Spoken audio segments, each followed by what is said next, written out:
First you need to use SATA to USB converter and plug your storage device. And you need to download this mini tool partition wizard. Once you download it, install it and proceed to my instruction. You see it's set to MBR, so what we need to do is to change it to GPT. Just right-click and click Convert to GPT.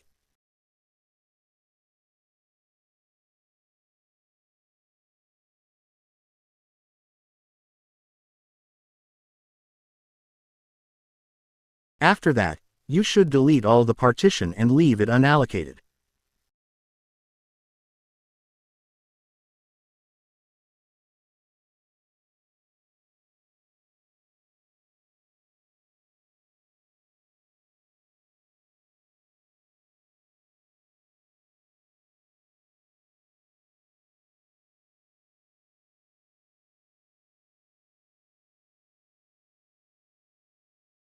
Once done, then we put it back the SSD storage back to computer.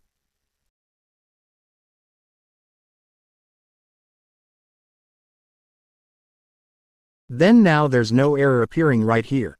Thank you for watching. I hope you like my video.